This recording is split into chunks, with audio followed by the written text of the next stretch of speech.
تو سب سے پہلی عبادت رمضان المبارک کے مہینے کی روزہ، اور یہ قرآن کریم میں اللہ پاک حکم دیتے ہیں یا ایھا الذین آمنوا کتب علیکم الصیام کما کتب علی الذین من قبلکم لعلکم تتقون۔ اللہ فرماتے ایمان والے مردوں، ایمان والی عورتوں، تم پر روزے فرض کیے گئے ہیں، اور صرف تم پر ہی روزے فرض نہیں کیے گئے، کما کتب علی الذین من قبلکم، تم سے پہلے بھی بہت سی امتوں پر روزے فرض کیے ہیں۔ اور کیوں فرض کیے ہیں؟ اللہ تمہیں کیوں بھوکا رکھنا چاہتا ہے؟ اللہ تمہیں کیوں پیاسا رکھنا چاہتا ہے؟ حالانکہ اللہ کے خزانے میں کوئی کمی نہیں ہے، اللہ کا پانی کبھی گھٹنے والا نہیں ہے، اللہ کا رزق کبھی ختم ہونے والا نہیں ہے، لیکن بھوکا تمہیں رکھا کیوں جاتا ہے؟ اللہ فرماتے اس لیے میں بھوکا رکھتا ہوں لعلکم تتقون، تاکہ تمہاری زندگی میں میرا ڈر آ جائے، تمہاری زندگی میں میرا خوف آ جائے،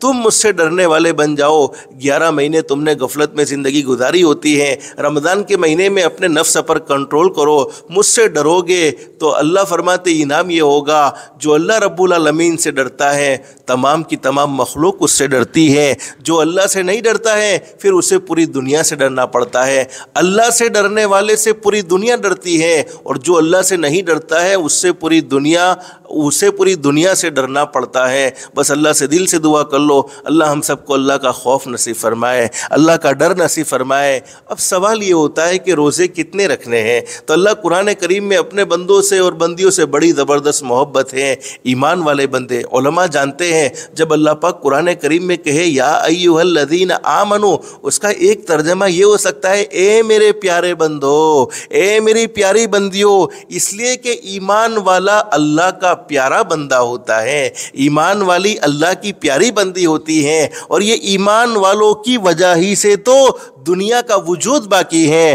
حدیث شریف میں فرمایا نبی کریم صلی اللہ علیہ وسلم نے جب تک ایک بھی دنیا میں ایمان والے مرد یا عورت، کلمہ پڑھنے والے، لا الہ الا اللہ کہنے والے، اللہ اللہ کہنے والے زمین پر رہیں گے، مجھے پکارنے والے، میرا نام لینے والے زمین پر رہیں گے، تب تک پوری دنیا کا نظام چلتا رہے گا، پوری دنیا کا نظام قائم و دائم رہے گا۔ کیا مطلب ہے؟ سورج بھی اپنے وقت پر نکلے گا، شام بھی اپنے وقت پر ہوگی، رات بھی اپنے وقت پر ہوتی رہے گی، لیکن جب دنیا سے ایمان والے ختم ہو گئے، یعنی اللہ اللہ کہنے والے ختم ہو گئے، اللہ فرماتے پھر اس دن میں دنیا کو بھی ختم کر دوں گا، یعنی قیامت نازل فرما دوں گا۔ تو یہ دنیا کا بقا تو ایمان والوں کی وجہ سے ہے، اللہ کے پیارے بندوں کی وجہ سے، اللہ کی پیاری بندیوں کی وجہ سے۔ اللہ پاک کیا تسلی دیتے ہیں، ایام معدودات، میرے ایمان والے بندوں، میری ایمان والی بندیوں، ڈرنے کی ضرورت نہیں ہے، تم پر کوئی 1 سال کے روزے فرض نہیں کیے گئے ہیں، تم پر 6 مہینے کے روزے فرض نہیں کیے گئے ہیں،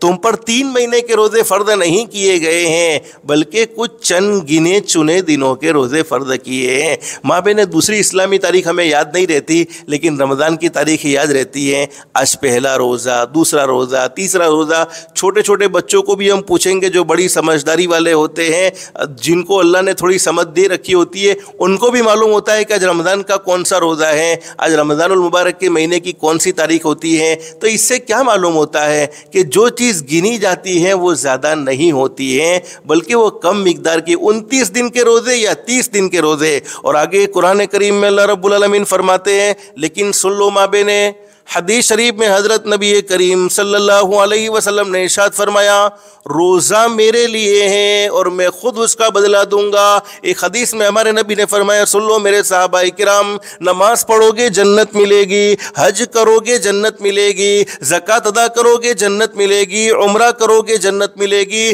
دوسرے بھلائی کے کام کرو گے جنت ملے گی، لیکن روزہ رکھنے پر جنت نہیں ملے گی۔ صحابہ نے پوچھا، اللہ کے نبی روزہ رکھنے پر جنت نہیں ملے گی تو روزہ رکھنے پر کیا ملے گا؟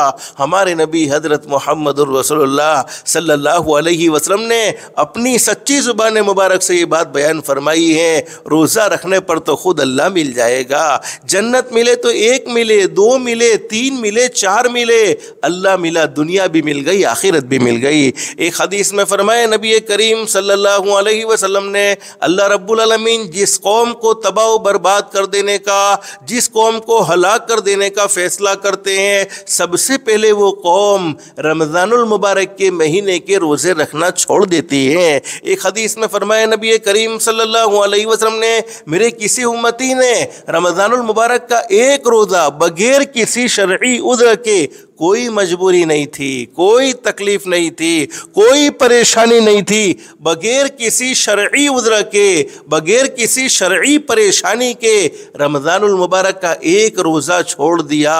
ہمارے آقا حضرت محمد رسول اللہ صلی اللہ علیہ وسلم ارشاد فرماتے ہیں وہ اس روزے کی قضا میں پوری زندگی نہیں بلکہ قیامت تک روزے رکھتا جائے۔ اگر اللہ اسے اتنی زندگی عطا فرما دے کہ وہ قیامت تک زندہ رہیں اور قیامت تک روزہ رکھتا چلا جائے تو رمضان المبارک کے ایک روزے میں جو برکتیں حاصل ہوئی ہیں وہ نہیں ہو سکتی ہیں۔ اس لیے مابین اللہ پاک نے رمضان کے روزے فرض کیے ہیں، بخوشی اس کو رکھنا چاہیے اور کوئی مشکل ہی نہیں ہے، کوئی روزہ رکھنے میں تکلیف نہیں ہے۔ ہاں آگے قرآن کریم میں ایک مسئلہ تمہارے لیے بیان فرمایا، فَمَنْ كَانَ مِنْكُمْ مَرِيضًا أَوْ عَلَى سَفَرٍ فَعِدَّةٌ مِّنْ أَيَّامٍ أُخَرَ۔ اللہ رب العالمین کو بڑی محبت ہے اپنے بندوں سے اور اپنی بندیوں سے۔ ماں بین اللہ پاک نے تمہارا کتنا خیال فرمایا ہے۔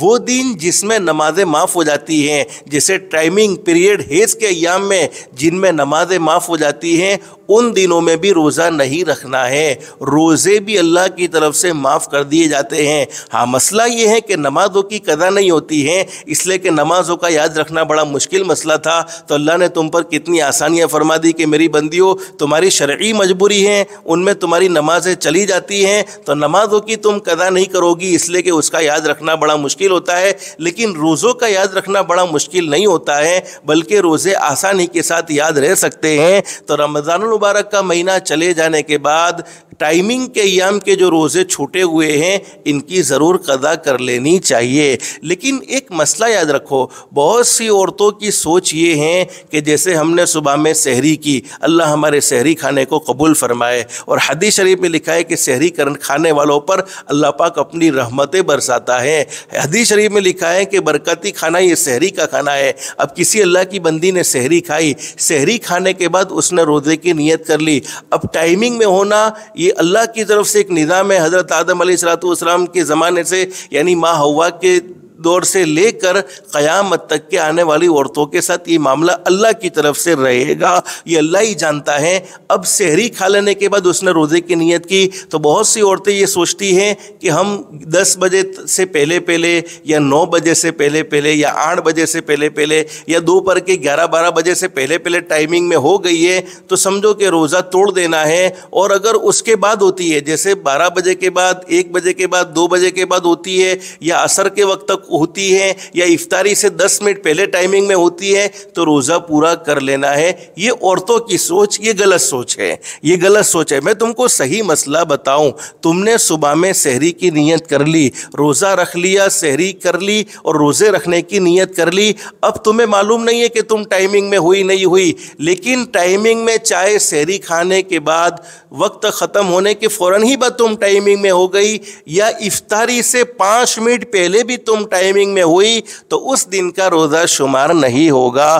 جب بھی ٹائمنگ میں ہو جاوے اپنے روزے کو ختم کر دے وے، یہ شریعت نے تمہارے لیے سہولت رکھی ہے۔ اللہ تم پر کتنا مہربان ہے، کتنا کریم ہے، کتنا رحیم ہے، تمہاری صحت کا پورا خیال رکھا ہے۔ تو یہ ضروری مسئلہ چونکہ یہ ضروری تھا اس لیے میں نے آپ کو بتا دیا ہے، امید ہے کہ آپ کو سمجھ میں آ گیا ہوگا کہ اگر عصر کے وقت میں بھی حیض آوے یا مغرب کی 10 منٹ پہلے، اذان سے 10 منٹ پہلے بھی حیض آوے تو اس دن کا روزہ شمار نہیں ہوگا، بلکہ اس دن کے روزے کی قضا کرنی ہوگی۔ اب ماں بہنیں مجھے مختصر بتلانا یہ ہے، سب سے پہلی عبادت روزہ، میں نے بتلایا کہ روزے کا بدلہ جنت ہے، اگر اللہ پاک ہمارے روزے کو قبول کر لے۔